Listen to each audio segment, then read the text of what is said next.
Ya está empezando a grabar. Entonces, sigamos. La naturaleza de la asignatura, como les dije, ¿no? Ya es una asignatura de especialidad, ¿no? Como ya ustedes ya están terminando la carrera, ya es asignatura de la especialidad. Ahí voy a verificar. Sí, ya está empezando a grabar. El propósito de la asignatura es proporcionar criterios adecuados para el análisis, diseño sismoresistente y protección de edificaciones en base al estudio de los factores que influyen en la respuesta sísmica. Y los contenidos centrales que vamos a tocar a lo largo del semestre.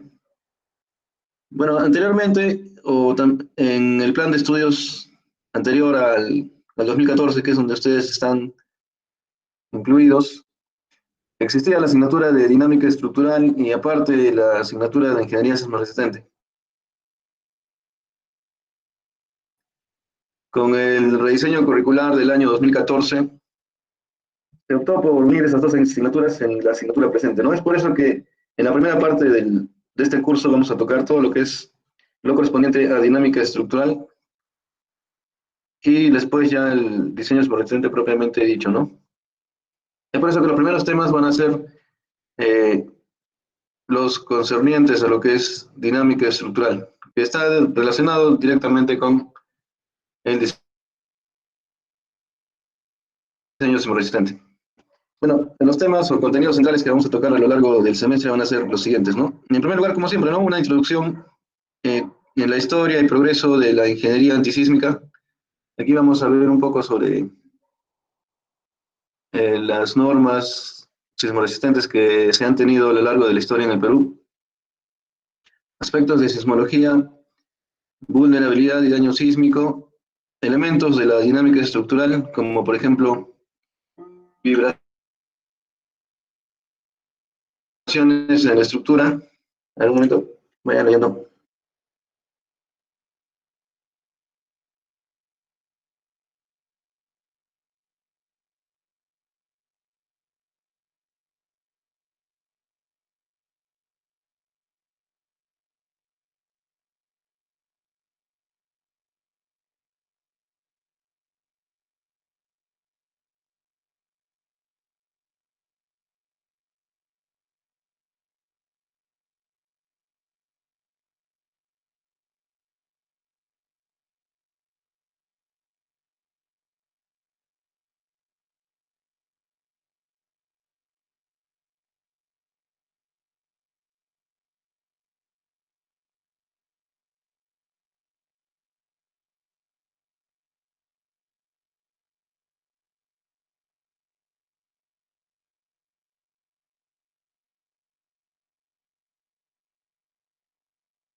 Muy bien, es que estaba en una llamada telefónica. Ahora sí, ya continuemos.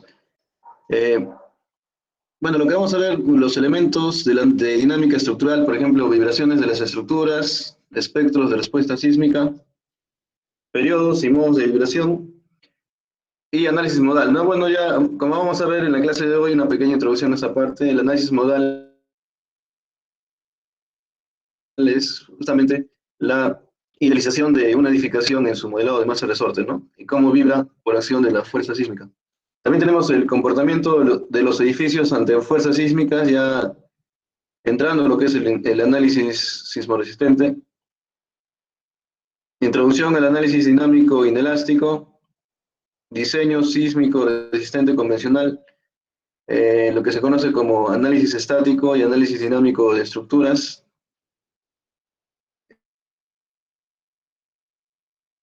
diseño de elementos y sistemas estructurales, seguridad, reparación y refuerzo de edificios existentes, normas peruanas de diseño sismoresistente, técnicas avanzadas de diseño sismoresistente, e introducción al análisis sísmico de estructuras especiales como puentes, presas, reservorios, ¿no? Porque lo que se hace más común es el análisis de edificaciones, ¿no? Pero siempre tenemos que tener en cuenta eh, algunas estructuras especiales, ¿no? Como puentes, presas, reservorios, obras portuarias, obras de abastecimiento, cimentaciones de máquinas y también el linkado de pilotes, ¿no? Bueno, esos son a grandes rasgos los temas que vamos a tocar a lo largo de la asignatura.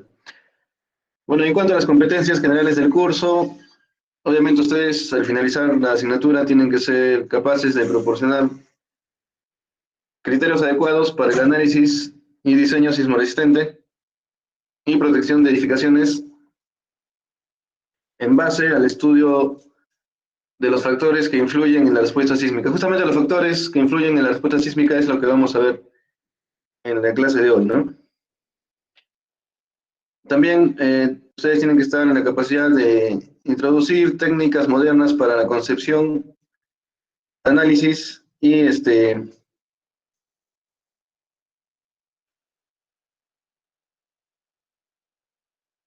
de estructuras desde el aspecto sismo resistente.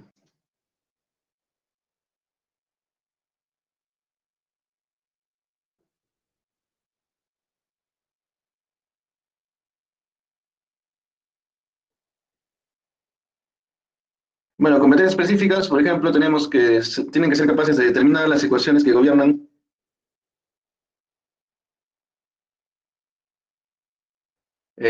la vibración y movimiento de sistemas estructurales que forman pórticos de concreto armado de edificios, entender el comportamiento y propiedades de los distintos sistemas dinámicos lineales y analizar en forma aproximada sistemas dinámicos correspondientes a edificaciones de diferentes niveles.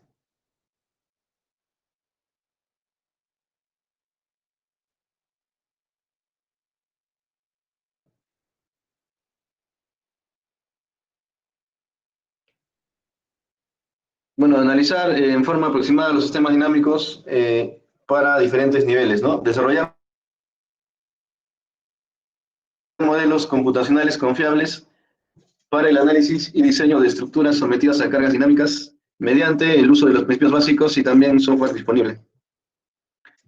Asimismo, verificar el comportamiento dinámico de estructuras, interpretar correctamente los resultados del análisis y comparar con resultados obtenidos con modelos más pequeños desarrollados por el usuario. Eso en cuanto a las capacidades, ¿no? Obviamente ustedes también van a tener que desarrollar trabajos encargados que justamente van a orientarse al desarrollo de estas competencias, ¿no? Bueno, a continuación vamos a ver los contenidos por semanas, ¿no? De la asignatura. Bueno, en la semana 1, que es la semana que vamos a tocar esta parte, en la primera parte de la asignatura, tenemos que ver los aspectos básicos de la sismología, sismicidad e introducción a la ingeniería sismoresistente.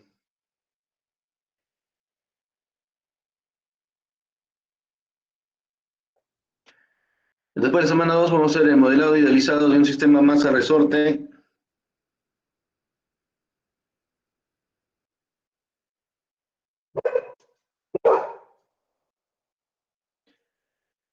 En la semana 3 vamos a hacer la vibración libre, ya está en cuanto a la parte de dinámica estructural, ¿no? Son temas de dinámica estructural. Vibración libre con un grado de libertad sin amortiguamiento.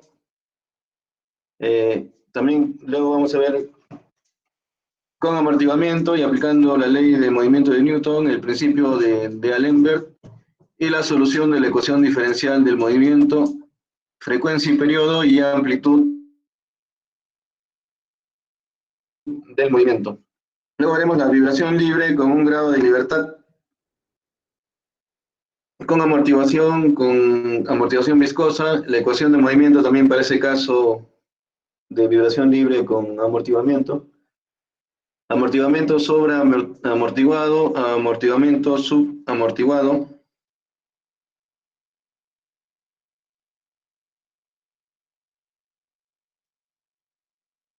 Y decremento logarítmico. Luego vamos a ver también lo que es las respuestas sísmicas con un grado de libertad sometido a excitaciones armónicas. Esto es ya más que todo similar a lo que es el sismo, ¿no? El sismo, esta excitación armónica es lo más similar a lo que pasaría en el suelo cuando viene un sismo y se va a producir esa vibración, ¿no? Vamos a ver lo que son excitaciones armónicas.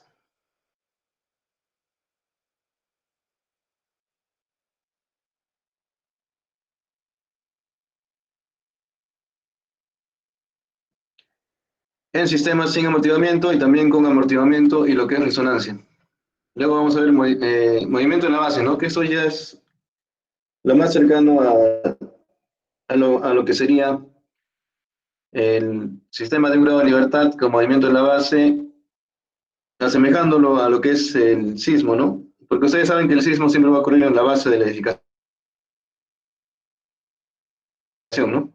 Vamos a ver lo que son sistemas equivalentes y transmisión de fuerzas. Y finalmente, aplicación de los conceptos que hemos visto anteriormente, pero si se dan cuenta, todos estos conceptos que hemos visto en la primera parte son conceptos referidos a lo que es sistemas de un grado de libertad, ¿no? Un grado de libertad, básicamente, si lo asemejamos, sería como a un piso, ¿no? Un sistema de un piso con columna.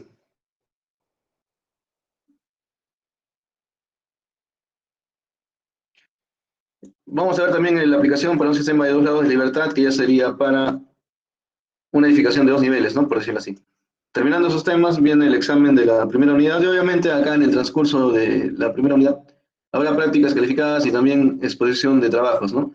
Más adelante, cuando ya vamos a ver lo que es el sistema de evaluación, vamos a observar a lo que se refiere, ¿no? Con la calificación correspondiente.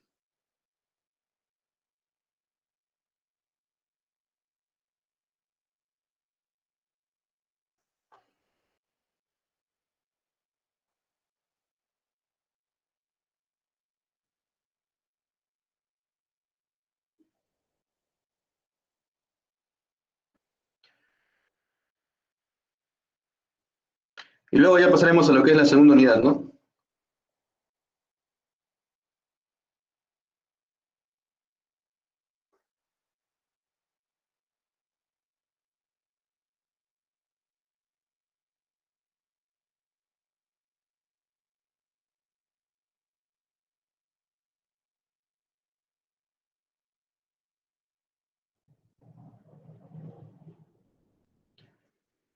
Bueno, ya en la segunda unidad, el primer tema que vamos a ver es vibración libre de un sistema de,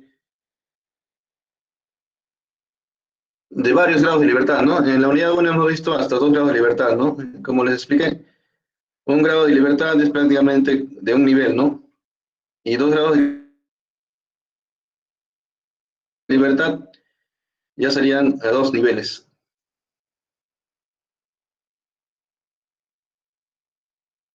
Luego veremos el periodo fundamental de vibración, propiedades de los modos, criterio de normalización de modos,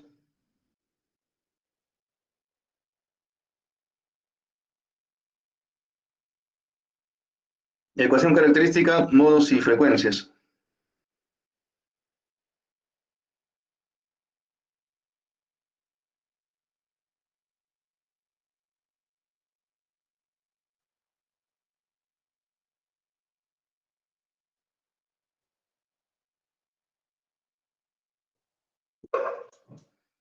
Luego también veremos lo que es el análisis sísmico, bueno, propiedad fundamental de vibración, propiedades de los modos, criterio de normalización de modos y ortogonalidad de modos.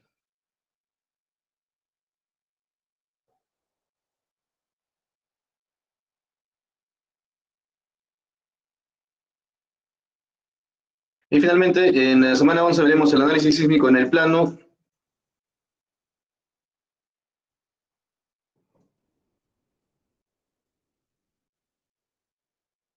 análisis dinámico modal espectral en el plano, o sea, en dos dimensiones, considerando un pórtico plano, determinación de fuerzas de entrepiso, cortante y desplazamientos máximos.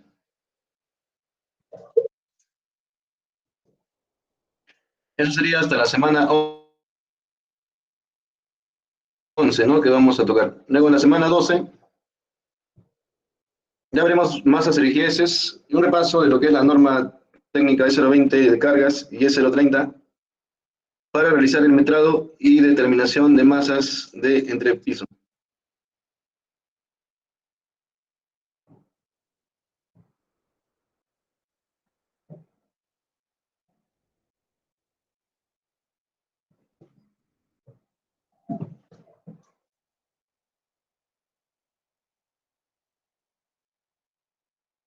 Después vamos a hacer determinación de centro de masas y determinación de centro de rigideces.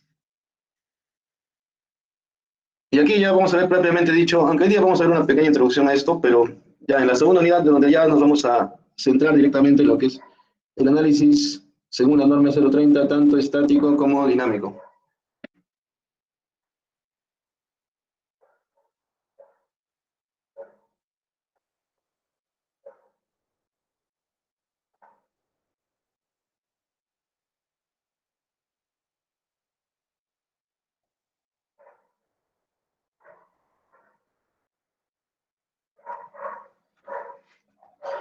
Bueno, entonces vamos a ver el análisis estático según la norma E030.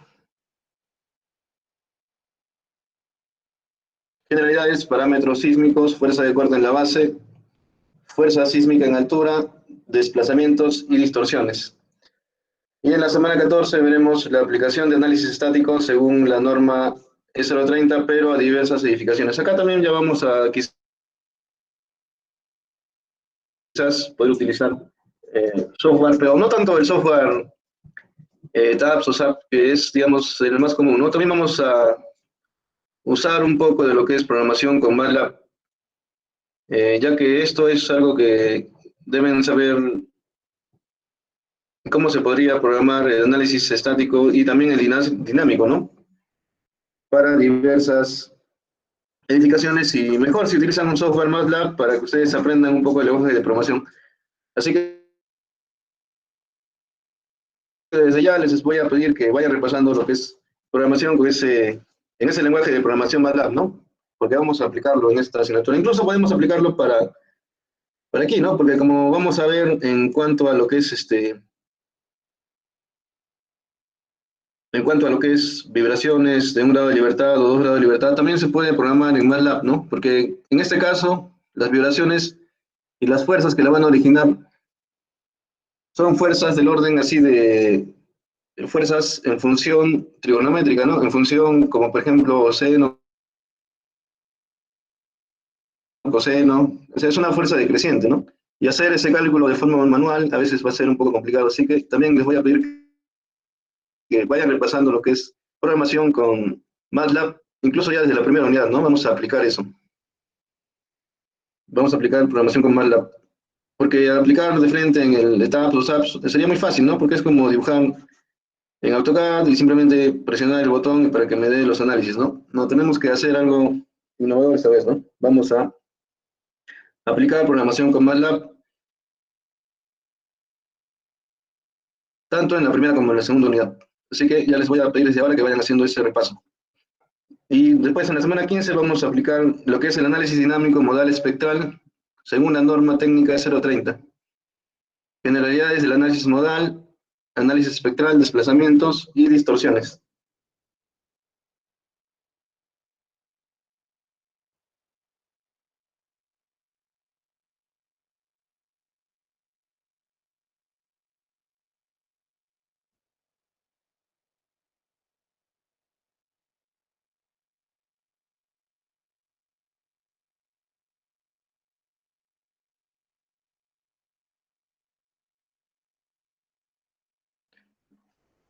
Entonces, este es análisis dinámico modal que ustedes lo pueden hacer en tres dimensiones en lo que es es el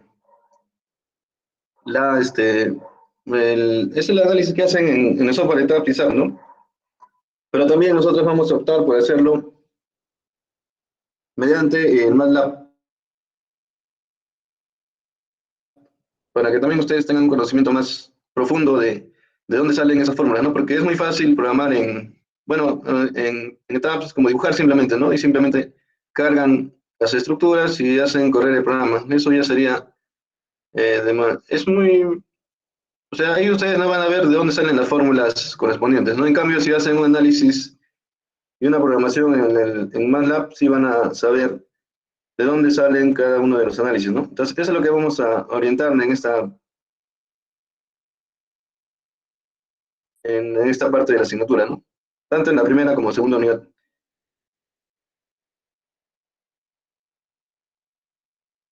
Y finalmente vienen las prácticas y el examen de unidad.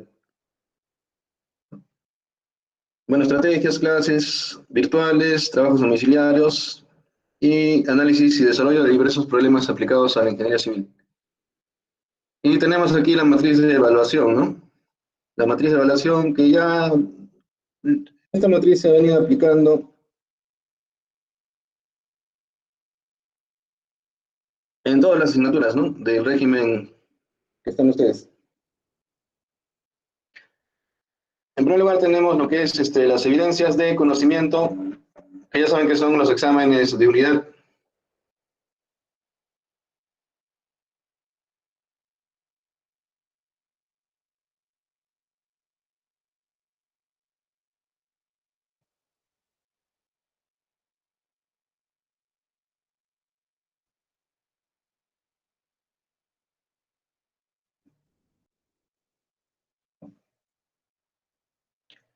Bueno, el examen va a valer un 50% de la nota de la primera unidad. Bueno, el examen se va a dar siempre al final de cada unidad y vamos a establecer quizás eh, interacción en tiempo real. Como saben ustedes, en este tipo de proceso de enseñanza-aprendizaje virtual hay que establecer nuevas modalidades de evaluación, ¿no? No solamente la evaluación escrita que se daba en la parte cuando eran unas clases presenciales. Vamos a tratar de innovar, ¿no? Tal como se están adaptando diversos docentes, igual vamos a hacer en esta asignatura. Por lo que el examen de unidad puede dividirse en varios ítems, ¿no? Por ejemplo, puede ser en lo que es intervención oral, interacción en tiempo real entre alumno y docente. También un poco de aplicaciones y diversas herramientas que se puede utilizar, ¿no? También puede intervenir un poco parte teórica, ¿no? Desarrollo de exámenes en tiempo real, alternativas o para completar, ¿no? Entonces, todas estas estrategias son estrategias que están naciendo a partir de la virtualidad que estamos experimentando por la coyuntura actual, ¿no? Entonces, lo que es examen de unidad no va a ser solamente un archivo que se va a enviar y ustedes van a devolverlo, ¿no? Vamos a implementar diversas formas de evaluación. Prácticas de la misma manera, ¿no? Va a haber evaluaciones prácticas a lo largo del desarrollo de la asignatura, así como también pueden intervenir en este ítem lo que son trabajos y exposiciones, ¿no? Exposiciones, quizás se deja un trabajo encargado y van a exponerlo, ¿no? Eso también va a entrar en la nota final de su promedio de prácticas. Y lo que es la evaluación del producto, vamos a hacer un trabajo escalonado. Voy a definir si es grupal, puede ser grupal. Vamos a ver cuántos alumnos matriculados hay hasta que termine la semana. Y de ahí vamos a formar los grupos. Bueno, en este caso, estas asignaturas enteramente yo soy el que está a cargo, no tanto de la parte teórica y práctica, no hay docente de práctica encargado en la presente asignatura, ¿no? Yo voy a tomar todo lo que son teorías y prácticas. Así que vamos a dejar un trabajo escalonado y eso también se va a evaluar con su respectiva exposición, ¿no? Entonces va a haber trabajos escalonados para que ustedes vayan desarrollando a lo largo del semestre. A la mitad del semestre va a ser la presentación parcial y al finalizar del semestre la presentación final con las respectivas exposiciones. En la segunda unidad se repiten los mismos criterios de evaluación, ¿no? Como les dije, examen 50%, prácticas 30% y trabajos 20% de la nota de unidad.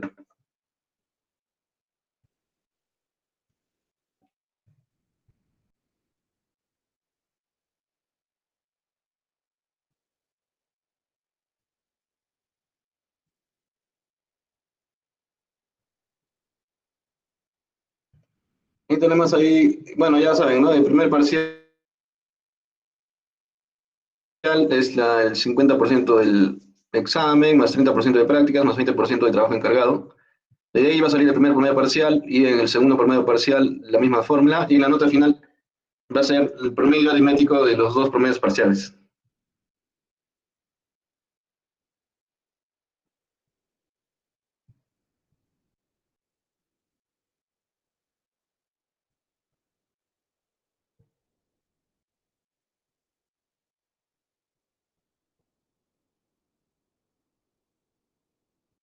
Bueno, consideraciones, ¿no? Con los dos promedios parciales se va a obtener el promedio final de la asignatura, la cual, para que se considere un alumno aprobado, tiene que ser una nota mayor o igual a 10.5, ¿no?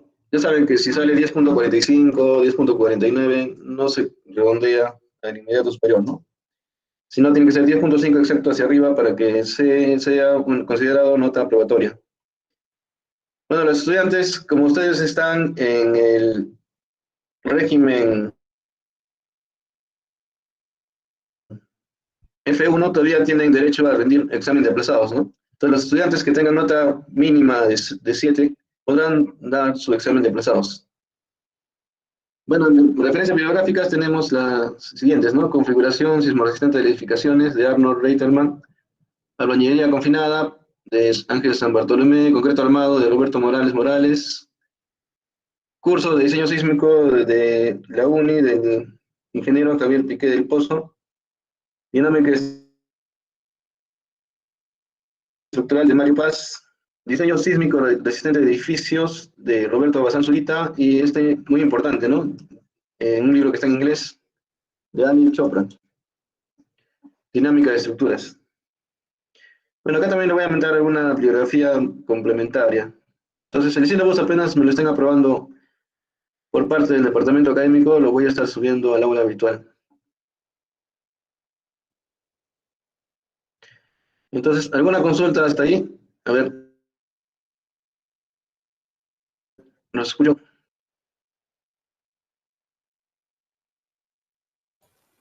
Ingeniero, disculpe, mi nombre es Lenin. ¿Se va a tratar en el curso lo que son irregularidades? Irregularidades, por ejemplo, de estructuras, ¿no? Esquina entrante, ese tipo de cosas. Ah, sí, justo hoy día les voy a hacer una pequeña introducción en eso. Pero sí, sí, vamos a tratar eso. Todo. Ok, gracias.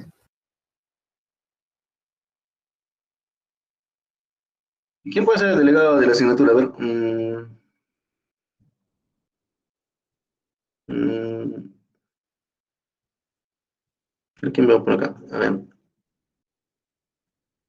Kenji, a ver, Kenji puede ser delegado. Kenji, a ver, prende tu micro. Kenji, Marmanillo.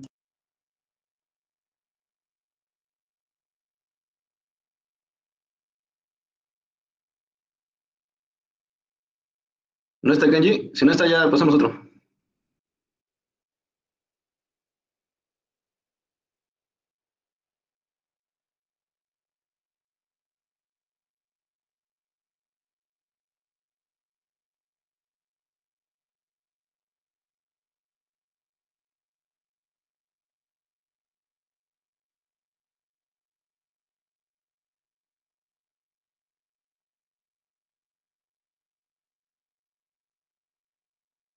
A ver, propongan ustedes un delegado, a ver, rápidamente, antes de continuar. Un delegado para hacer las coordinaciones. Bueno, Kenji no está. A ver, ¿quién puede ser? O Lenin, si no, pues Lenin. ¿Puede ser delegado? Lenin Cachicatari. Ah, yo quería proponer a A Brazzo, ver, Lenin, prende su profesor micro. Brazzo Palacios. Brazo, ¿dónde está? Brazo. Ya Aquí, pues, si ingeniero. está disponible. Sí, normal. Sí, ingeniero. Sí, normal. Ya, Rox va a ser el delegado. Ya, muy Ok. bien.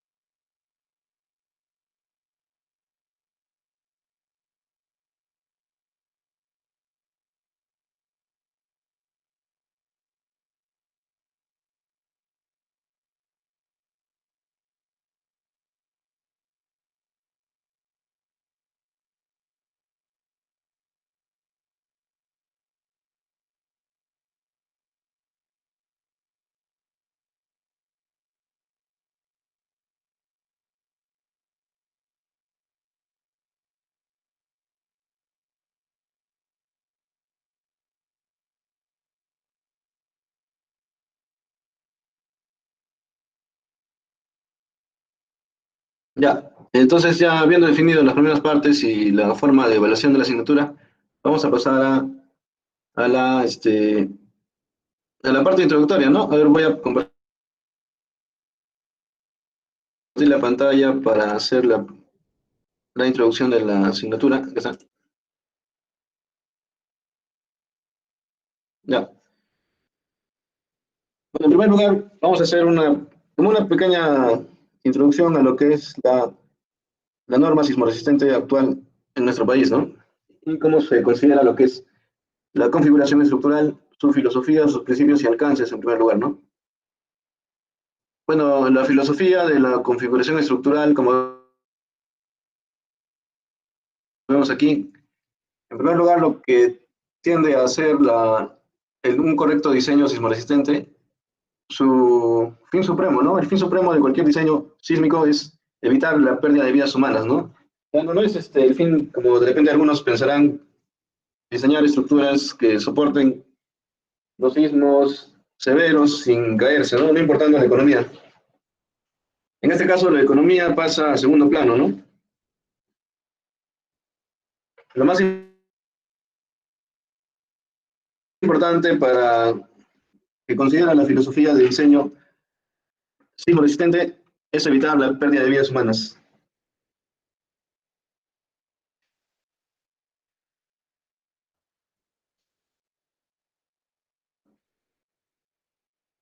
¿Y de qué manera?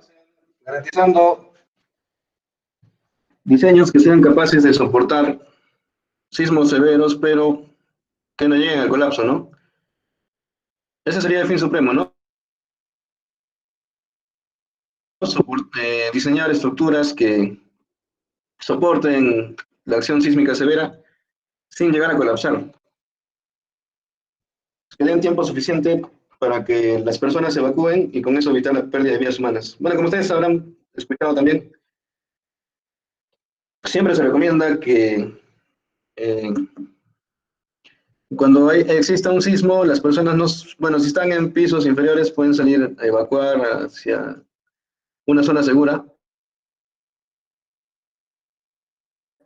pero si están en pisos superiores, se recomienda que se queden en el piso donde están hasta que termine el movimiento sísmico y recién, luego de que terminen, ya evacuar de forma ordenada y tranquila. Entonces, el diseño sismoresistente que se haga tiene que estar en la capacidad de soportar un sismo sin llegar a colapsar la edificación, ¿no? Y con esto se garantiza que las personas puedan evacuar. Entonces, el fin supremo de la filosofía de diseño sismo resistente es evitar la pérdida de vidas a partir de un correcto diseño que no esté sobredimensionado, porque obviamente si uno quiere que mi edificación no se caiga, le voy a colocar columnas o elementos estructurales demasiado grandes, ¿no? Eso ya sería sobredimensionar la edificación y tampoco ese es el fin del diseño sísmico, ¿no? Sino tener un diseño óptimo que garantice que la edificación no va a colapsar, sino que me dé el tiempo necesario para evacuar a las personas, ¿no? El segundo fin supremo de la filosofía de diseño resistente es asegurar la continuidad de servicios básicos. ¿Cuáles son los servicios básicos? Como saben, servicios de saneamiento, agua, desagüe y también de luz, ¿no? Servicios de luz.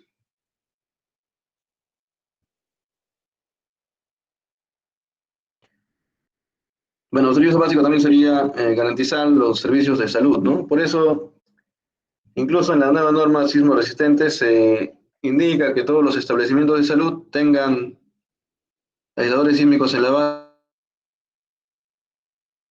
base con la finalidad de garantizar su puesta en funcionamiento, ¿no? Y asimismo, minimizar los daños a la propiedad. Como ven, minimizar los daños a la propiedad está en tercer lugar, ¿no? No está en la lista prioritaria, o no es prioridad para la filosofía de diseño estructural, ¿no? La prioridad siempre va a ser la preservación de la vida humana, ¿no? En tercer lugar, ya es minimizar los daños de la propiedad. Bueno, los principios del diseño estructural, bueno, como ya se dijo antes, una estructura no debería colapsar ni causar daños ante sismos severos, ¿no? O sea, se diseña ante un sismo severo, pero la estructura no debe colapsar, ¿no? Sino debe mantenerse en pie para que las personas justamente puedan evacuar. Si es un sismo severo, puede presentarse daños, ¿no? Pero sin llegar al colapso. El segundo principio es que la estructura debería soportar sismos moderados, pudiendo tener daños reparables. Si bien un sismo moderado, puede haber daños, pero pueden ser considerados daños reparables. Y finalmente, para edificaciones esenciales se tendrán consideraciones especiales. Como se dijo, ¿no? La nueva norma E030, incluso la nueva norma E031, nos indica que se deben dar consideraciones especiales de sistemas de protección sísmica para establecimientos de salud que son considerados edificaciones esenciales.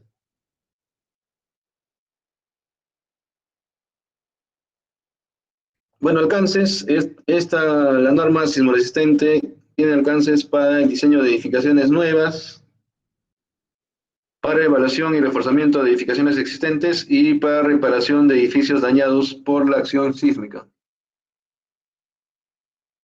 Entonces, esos son los alcances de mi norma sismo resistente. Bueno, acá tenemos algunos antecedentes, ¿no? De la norma sismo resistente E030.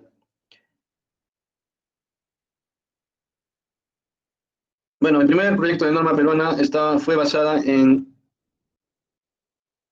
la Asociación de Ingeniería Estructural de California, ¿no? Como ya se sabe, muchas normas, bueno, casi todas las normas de diseño en nuestro país y en Latinoamérica están basadas en normas americanas, ¿no? Es por eso que se basa en esa norma justamente de ese estado de California de Norteamérica. Recién fue en el año 1968 donde se podría decir que se tiene el primer reglamento provincial aprobado por la Comisión Técnica Municipal de Lima y se propone al Ministerio de Fomento y Obras Públicas que se utilice a nivel nacional, pero aún no todavía en el rango de norma, ¿no? Sino como un simple reglamento provincial. La primera norma peruana propiamente dicha, que es aplicable a nivel nacional, se da en el año 1970 en el capítulo 4 del Reglamento Nacional de Construcciones, que sería la seguridad contra el efecto destructivo de los sismos. Y a nivel nacional sería la primera norma peruana dada de acuerdo a la experiencia de sismos en la ciudad de Lima entre los años 1966 y 70. Bueno, como ven en los gráficos, acá están diversas normas. Desde el año 1970, con el nuevo Reglamento Nacional de Construcciones, luego en el año 1977 con la actualización. En el año 1997 ya recién salió con su nombre propiamente dicho de diseño sismoresistente. En el año 2003 se actualizó la norma y en el año 2016 una norma justamente a raíz de las solicitaciones y en el año 2018 ya está la norma vigente actual, ¿no? Ahora, todas estas normas tienen la particularidad de que justamente se actualizan por acción de un evento sísmico particular, ¿no? O sea, por decir, ¿no? Se diseñaban edificaciones con esta norma desde el año 70, pero en el año 76 ocurrió un sismo de gran magnitud y muchas edificaciones diseñadas con esta norma que estaba vigente fallan, ¿no? Es por eso que se actualiza la norma, se amplifican algunos criterios de diseño, quizás se aumentan algunas zonas, porque antes el Perú tenía menos zonas sísmicas, ¿no? A partir de estudios también especializados que se han realizado en cuanto a peligro sísmico, se han aumentado de 3 a 4 zonas. Pero particularmente siempre se actualiza la norma por acción de un sismo particular, ¿no? Un sismo severo. Luego en el año 97, como ven acá hay un gran interín de años, justamente en este interín también ocurrió un sismo que obligó a actualizar la norma, ¿no? En cuanto a sus parámetros de diseño y otras consideraciones. Ya por el año 2003, justamente se actualizó la norma de diseño sismopotente del Perú por la ocurrencia del sismo del año 2001, que ocurrió aquí en el sur del Perú, ¿no? Entonces acá ocurrió el sismo del año 2001, muchas edificaciones diseñadas con esta norma del año 97 fallaron, porque no se había considerado algunos, como ustedes saben, ¿no? Cuando pasa un evento, se tienen nuevos datos, ¿no? Se tiene nueva data. Entonces la nueva data que arrojó este sismo del año 2001 permitió, obligó, en otras palabras, a actualizar la norma de diseño sismo resistente en el año 2003. Luego, por la ocurrencia del sismo Inica, que como ustedes saben también trajo bastante pérdida de vidas humanas y daños materiales, se actualizó la norma al año 2016 y es aquí justamente la más, digamos, un poco la actualización más radical, ¿no? Porque se pasó de tener 3 zonas sísmicas a 4, ¿no? A partir de la norma del año 2016, el Perú ya está dividido en 4 zonas sísmicas. Antes solamente tenía 3.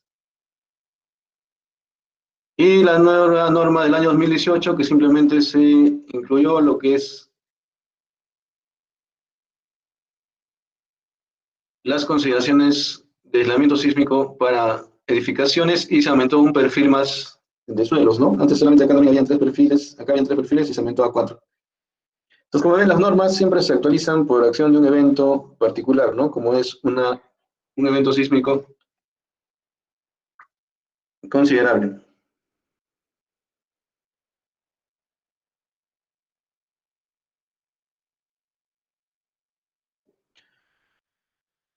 Bueno,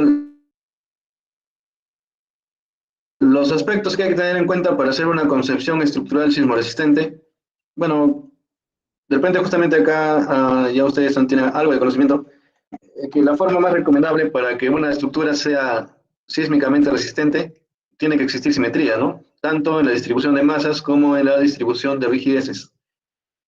Bueno, acá tenemos algunos esquemas, ¿no? De un sistema porticado, un sistema dual o un sistema de combinado, ¿no? De muros.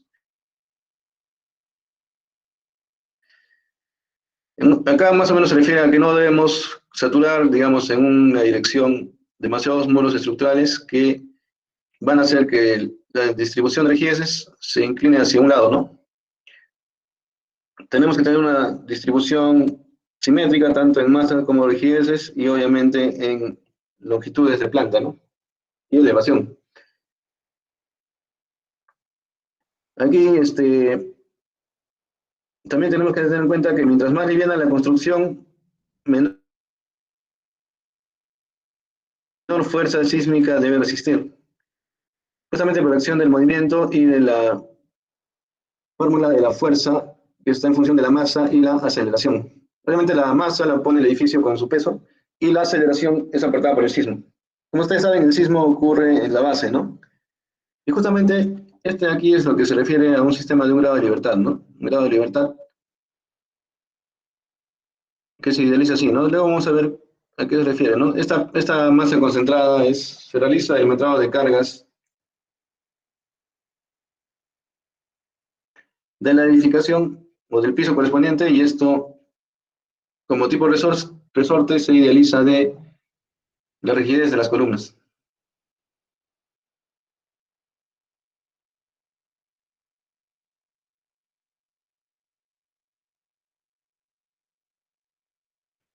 También hay que tener en cuenta la selección y uso adecuado de los materiales de construcción Bueno, ya sabemos, ¿no? Que, bueno, en nuestro país el material más utilizado para cualquier tipo de construcción, bueno, en la mayoría de las construcciones, ¿no? Es el concreto armado.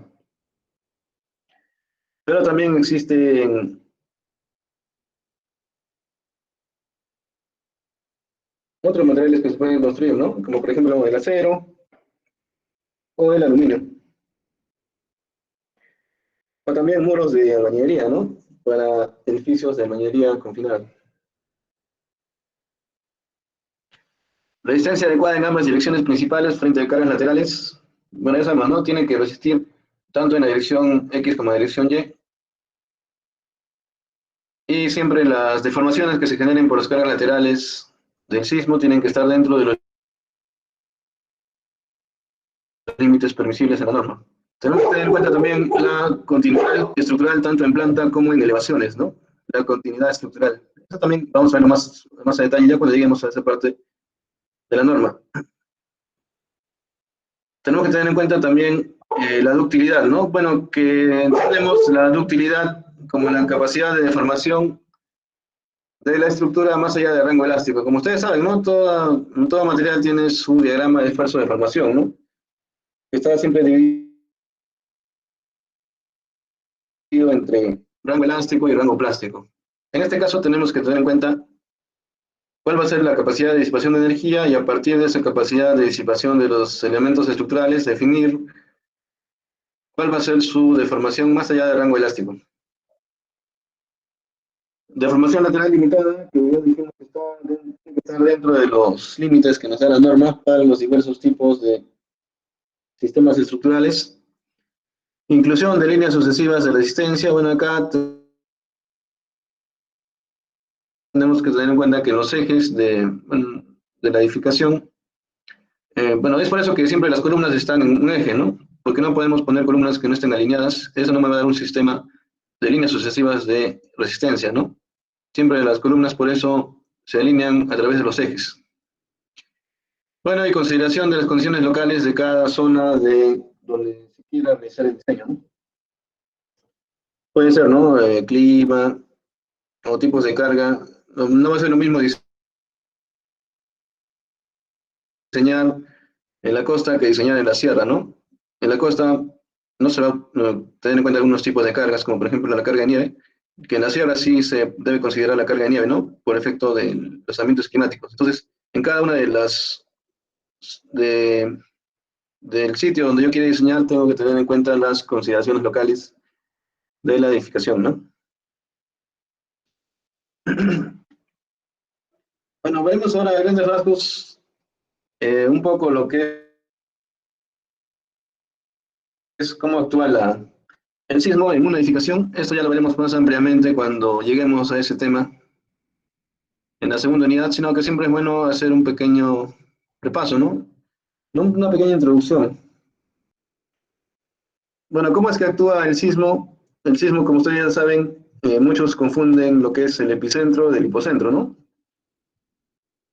Siempre lo que nos dan las noticias es que el sismo ocurrió con epicentro en tal lugar, ¿no?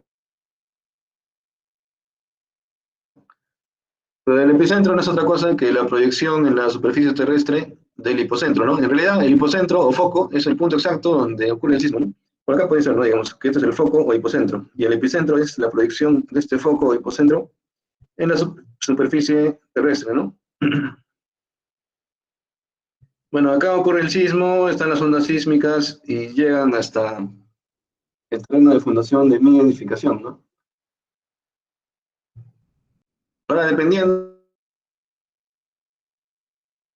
si es roca dura o suelo flexible, ustedes saben que cuando hay roca dura, como ven en el gráfico, ¿no? La amplificación de las ondas sísmicas es poca, pero cuando ya es suelo flexible, se amplifican las ondas y por lo tanto la vibración que va a transmitir, porque obviamente esta onda va a chocar con la cimentación de mi edificación, va a producir la vibración, ¿no? Es justamente de este tipo de interacción entre la estructura y el suelo, es de donde sacan los parámetros para el diseño sismo resistente, ¿no? Que son los parámetros aquí, que de repente ya conocen ustedes, ¿no? lo que es la fuerza cortante en la base, que está por el parámetro de zona, uso, suelo, amplificación sísmica, factor de reducción y peso. Bueno, vamos a ver rápidamente cada uno de ellos, porque esto ya lo vamos a ver más a profundidad cuando toquemos el tema el tema en clases posteriores, ¿no? Bueno, el factor de zona ya saben que el factor de zona se da de acuerdo a la ubicación, ¿no? Ya saben que el Perú está dividido según la norma 2018 en 4 zonas, ¿no? Entonces, dependiendo de la zona donde yo diseñe mi edificación, voy a colocarla de acuerdo a ese factor, ¿no? Ya está, ¿no? En las 4 zonas del Perú. Factor de uso e importancia, cada edificación, de acuerdo a su uso, va a tener un factor correspondiente. Por ejemplo, la, la particularidad de la nueva norma del año 2018 agregó esta clasificación 2.1, ¿no? Que se refiere a establecimiento de salud del sector público del segundo y tercer nivel, ¿no? Que en la norma nos dice que estos establecimientos tienen que tener sistemas de protección sísmica como son los aisladores sísmicos, ¿no? Esa es la única, y de ahí justamente el año pasado se aprobó la norma E031, ¿no? Que es como un complemento de la norma E030, pero la norma E031 solamente se centra en lo que es el diseño de aisladores sísmicos, ¿no? Ese tema de aisladores sísmicos también sería un tema importante que lo deberíamos tocar, ¿no? En la segunda unidad vamos a tocar una parte de aisladores sísmicos, ¿no? Ya que como esa norma es actual, la norma 031, va a ser un tema de investigación también, ¿no? Ese también puede ser un tema para que ustedes desarrollen en su trabajo encargado, ¿no? Bueno, luego ya tenemos, ¿no? Que son edificaciones esenciales, edificaciones importantes, comunes y temporales, y a cada uno se le da su factor de acuerdo a su importancia, ¿no? Bueno, factor de amplificación del suelo, como ustedes saben, depende del tipo de suelo, que ya saben que va desde un suelo duro hasta un suelo blando. Igual, ¿no? La nueva norma ya está poniendo 4 clasificaciones de suelo, ¿no? La anterior solamente tenía 3. Y en esta matriz de doble entrada vamos a relacionar la zona donde está asentado mi edificación con el factor de suelo correspondiente. Y de ahí me sale ese factor de suelo S y los periodos también, ¿no? Ya saben que el periodo de vibración del suelo también se obtiene de acuerdo a mi estudio de suelos y también utilizo la tabla, ¿no? La tabla que está aquí, la tabla número 4. El factor de amplificación sísmica tenemos varios casos, ¿no? Cuando el periodo de la edificación sea menor al periodo de la plataforma, porque esta es mi plataforma de espectro de respuesta, ¿no? Acá tenemos la plataforma para comparar si mi periodo de la edificación va a estar en la plataforma o si no en la parte de la curva. Acá hay diversos espectros de respuesta para zonas de la costa, sierra y selva. Bueno, usualmente el factor va a ser 2.5 si el periodo de la edificación es menor al TP, que TP es aquí, el periodo en la plataforma. Ahora si está entre TP y TL, que TL es aquí, ya prácticamente acabando la curva, aplicamos esta fórmula y si es mayor, aplicamos la otra fórmula. Esto ya lo vamos a ver más a detalle cuando tengamos este tema. También tenemos el coeficiente de reducción sísmica, que depende de la estructura, ¿no? Depende del sistema estructural, cada sistema estructural tiene su coeficiente, ¿no? En la norma nos indican varios coeficientes para estructuras de tipo acero o para estructuras de concreto armado, pórticos, duales, de muros estructurales o muros de ductilidad limitada. Bueno, muros de utilidad limitada es digamos, un sistema relativamente nuevo, ¿no? Que utiliza muros de pequeño espesor que van a tender a deformarse mucho más allá del rango elástico. Bueno, ya saben, ¿no? Cómo diferenciar un sistema estructural, si es un sistema porticado, entre el 80 y 100% de la fuerza cortante en la base va a ser absorbido por las columnas. Para que sea un sistema dual con placas, entre el 30 y el 80% tiene que ser absorbido por la placa y estructuras de muros completos, ya sería entre 70 y 100% de la fuerza de corte que le absorben las placas o muros estructurales, ¿no? Bueno, aquí observamos cómo se diferencia claramente, ¿no? Un edificio de puro pórtico, vigas y columnas, y un edificio con muros, ¿no?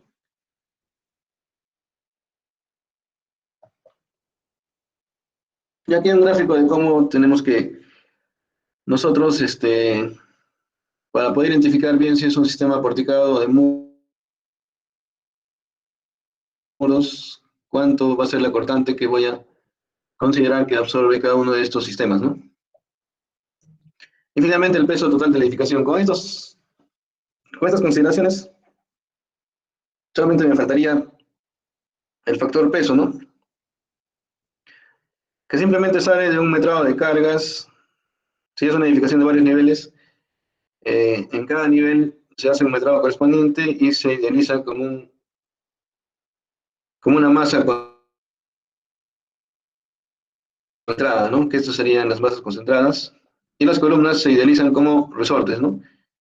Este sería un sistema de n grados de libertad, ¿no? Como les dije en el sílabus, vamos a empezar por analizar un sistema de 1 grado de libertad, de un sistema de 2 grados y luego ya un sistema de n grados de libertad. Bueno, como te van a dar cuenta, quizás el analizar un sistema de más grados de libertad quizás va a ser un poco más sencillo que analizar un sistema de 1 grado de libertad. Cada grado de libertad me da un modo de vibración también, ¿no? Bueno, irregularidades, esto también está en la norma, ¿no? Tenemos que tener en cuenta cuando estructuremos los tipos de irregularidades, ¿no? Como acá la norma nos indica que hay varios tipos de irregularidades y eso tendría que aumentarle un factor, ¿no? Este factor se va a multiplicar por el factor de reducción R. Y ustedes saben que mientras más pequeño sea el factor, más grande va a ser la fuerza cortante, ¿no? Entonces, mientras más irregularidades tenga, el factor R se va a reducir y por lo tanto la fuerza cortante va a aumentar. Y si la fuerza cortante en la base aumenta, los elementos estructurales van a estar sometidos a más esfuerzo y por lo tanto van a requerir más sección y más acero, ¿no? Bueno, irregularidades en planta hay varias, ¿no? De rigidez de piso blando o piso débil, irregularidad extrema de rigidez o extrema de resistencia, todo esto es en altura. Bueno, en altura hay bastantes, ¿no? Irregularidades de masa o peso, irregularidad geométrica vertical, discontinuidad de los sistemas resistentes, discontinuidad extrema de los sistemas resistentes también. Entonces, ustedes cuando hagan su trabajo encargado, que eso lo vamos a definir en la siguiente clase de acuerdo al número de matriculados que va a haber. Y también de acuerdo a eso, también vamos a ver si es que se divide en más grupos de práctica de acuerdo a la cantidad de alumnos, ¿no? Ahí vamos a dividir y vamos a asignar los grupos para los trabajos escalonados. Entonces, cuando ustedes elijan o cuando ustedes vayan a hacer el diseño de una edificación, tienen que tener en cuenta esto, ¿no? No es muy recomendable que las edificaciones tengan demasiadas irregularidades, ¿no? Porque eso va a aumentar la fuerza sísmica de diseño. Siempre, en lo posible, traten de que mi edificación tenga irregularidades mínimas, ¿no? Ya si es de demasiado, si es que sí o sí se van a presentar las irregularidades, traten de que sean las menos posibles, ¿no? Pero si está en sus manos, no es bueno que se presenten demasiadas irregularidades, ¿no? Es para que ustedes tienen que hacer un análisis, ¿no? Bueno, acá tenemos algunos ejemplos de irregularidad de piso blando o piso débil, ¿no? Cuando en la parte inferior se colocan las columnas, digamos, solamente sin sistemas de arrastramiento, que es lo correcto que debería colocarse aquí, porque son columnas que están libres, por decirlo así. Entonces, por tanto, el peso que va a estar en la parte superior va a ser mucho, ¿no? Y eso sí va a tender a deformar las columnas en la zona inferior, ¿no? Eso es lo que se llama el piso blando o piso débil, ¿no? Va a haber demasiado peso acá que va va a obligar a que, bueno, va a tender a que mis columnas se deformen. Irregularidad extrema de rigidez, bueno, cuando hay, como se dijo, ¿no? Si se ponen demasiados muros en un lado, va a tender a que la rigidez vaya hacia ese lado, ¿no? Entonces también tiene que cuidar eso, ¿no? Que haya distribución uniforme de rigideces. Ahora también puede haber irregularidad extrema de resistencia, ¿no? O sea, demasiada resistencia en un sentido y poca resistencia en el otro, ¿no? Acá pongo demasiadas placas y en el otro lado pongo puras columnas. Entonces también tiene que estar la resistencia distribuida de forma uniforme, ¿no? Es por eso que siempre los mejores sistemas estructurales que resisten los sismos son los sistemas que se diseñan simétricamente, ¿no? Irregularidad de masa o peso que no solamente puede existir por las masas por las masas de peso propio, sino también por las masas de uso, ¿no? Como ven aquí en el gráfico, el sitio más adecuado para colocar este tipo de almacenes son los últimos niveles, ¿no? Los primeros niveles que digo. En cambio, en este caso este edificio, ven, en el primer nivel está siendo poco usado, en el segundo también poco, el tercero tiene poco uso. Si estamos hablando en el, sistema, en el sentido de cargas vivas y cargas permanentes, ¿no? Y acá en el almacenes, en los niveles superiores, tienen demasiada concentración de masa que no es propiamente dicho de concentración de masa de la edificación en sí, porque si observan, la edificación sí está distribuida en sistemas de vigas y columnas y losas de forma uniforme, ¿no? El uso que se le da a cada piso es lo que va a presentar las irregularidades de masa, ¿no? Y peso.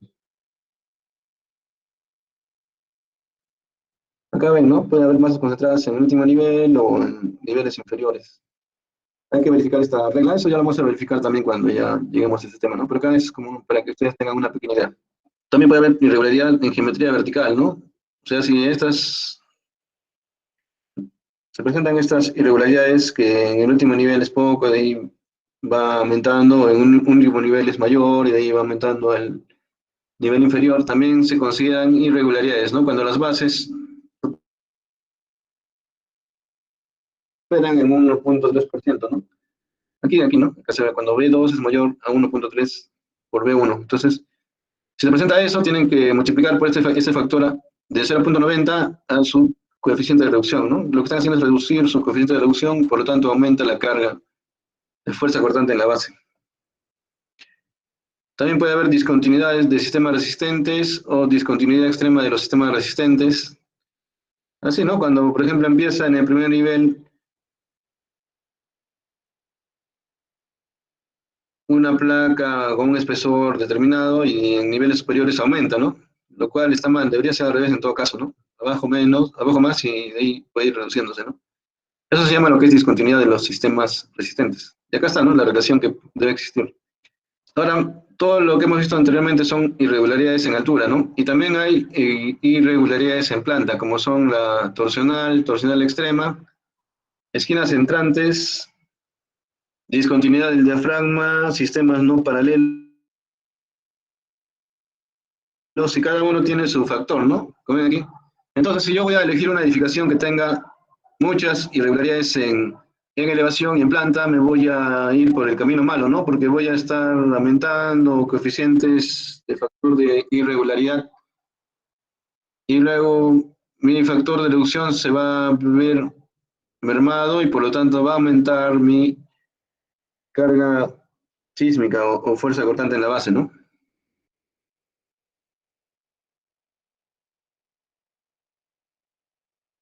Entonces pueden haber diversos tipos de irregularidades en planta. Bueno, acá la torsional, ¿no? Cuando el centro de masa y centro de rigidez de un nivel no coinciden, por lo tanto va a producirse esta torsión. Y los centros de masa de entrepiso también no pueden coincidir y por lo tanto se presentan irregularidades torsionales, ¿no? Que esta irregularidad a veces no es bien analizada, pero sí va a presentarse es un peligro latente, ¿no? En edificaciones. Ya la torsional extrema, en este caso, ¿no? Cuando es un edificio así, ¿no? En forma de L, su centro de rigidez está su centro de gravedad está por acá, su centro de rigidez por acá, y eso va a ocasionar a que exista. Bueno, acá hay un límite permisible, ¿no? para las diferencias de esos centros de rigidez. No hay un permisible, que si pasa el permisible ya estamos hablando de que se presenta esa irregularidad. Entonces ustedes verifican eso.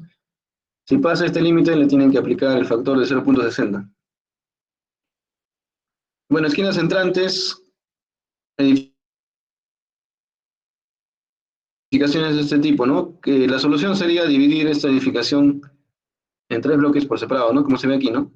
En 3 bloques o en 2 bloques, porque si lo construimos así, estas esquinas entrantes van a dar irregularidades que, como ven aquí, es del orden del 90%, ¿no? Y considerando esta relación, ¿no? Que la distancia A, que es esta, tiene que ser mayor a 0.20 A, o el 20% de A, y en el otro sentido, B minúscula tiene que ser mayor al 20% de B. Si pasa eso, ya se presenta la irregularidad por esquina entrante.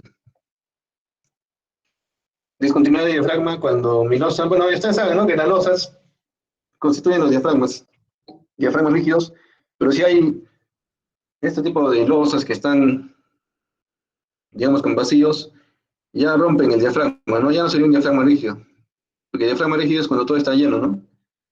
Entonces, esto también va a partir de un correcto diseño arquitectónico inicial, ¿no? Donde, digamos,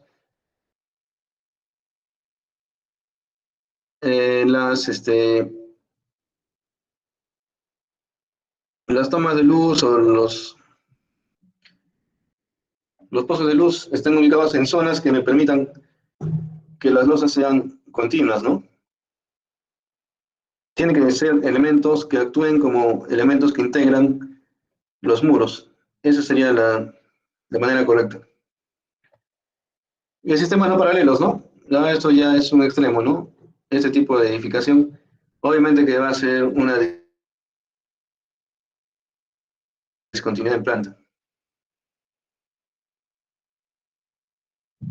Y finalmente, bueno, acá, estos son los métodos que vamos a estudiar, ¿no? Ya cuando hagamos el diseño sismo resistente. Y existen 2 métodos de diseño, ¿no? El método estático y método dinámico, ¿no? El análisis estático solamente va a considerar cargas estáticas y en sí una carga única, puntual en la base, ¿no? En cambio, el método dinámico sí considera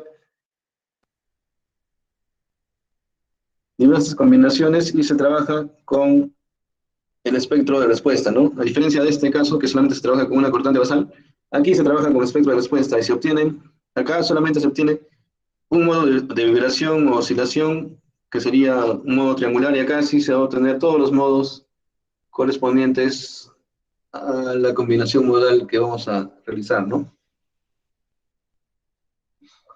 Entonces, esta ha sido la introducción a la asignatura. Como les dije, vamos a optar en este semestre por inculcarles lo que es la programación de MATLAB. Así que se les va a recomendar que vayan instalando ese programa, ¿no? Y vayan recordando lo que es programación, el lenguaje de programación de MATLAB, porque eso vamos a aplicar bastante. Y también vamos a, bueno, en la primera parte sí vamos a ver un poco de introducción teórica y cálculo manual. Luego ya vamos a incidir en lo que es la programación de MATLAB. Muy bien, entonces, hasta acá nos quedamos el día de hoy. Vamos a esperar a que se matriculen hasta el día de hoy creo que son las matrículas o mañana. Y ya nos vemos el día jueves para ya, una vez teniendo la lista definitiva de matriculados, vamos a dividirlos quizás en 2 grupos de práctica. Eso ya vamos a ver, ¿no? Dependiendo de cuántos matriculados hay. Porque como les dije, las prácticas, ustedes van a tener una intervención constante, ¿no? Va a haber una participación, vamos a procurar que haya participación activa de alumnos en la parte práctica. Así que tienen que estar atentos. Y sí, por eso creo que sería mejor dividir en 2 grupos de práctica. Ya vamos a ver eso, el día jueves. Muy bien, entonces ahora voy a subir esta diapositiva para que tengan acceso en el aula virtual. Ya saben, ¿no? El aula virtual ya está disponible. Y siempre el ingreso Para el dictado de las clases va a ser a través del enlace que va a estar en el aula virtual. Pero un momento, antes de retirarnos, voy a pasarles la asistencia. Bueno, la asistencia la voy a pasar acá por el sistema, ¿no? Ya lo tengo aquí, el aplicativo instalado. Por eso también es recomendable, bueno, creo que ahora sí, ¿no? Todos han entrado con su cuenta de la universidad, así que no hay problema.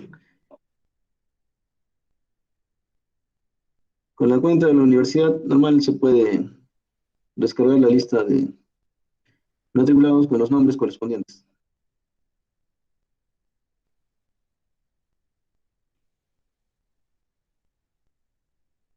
Ya está, ya descargué la lista. Muy bien, entonces ya nos vemos el día jueves. ¿A qué hora nos toca en casa, no? El horario. Sí, el jueves nos vemos de acuerdo a la hora, en la tarde, ¿no? A la hora que nos toque el horario. Bien, chicos, entonces nos vemos hasta el jueves. Voy a subir también la grabación del aula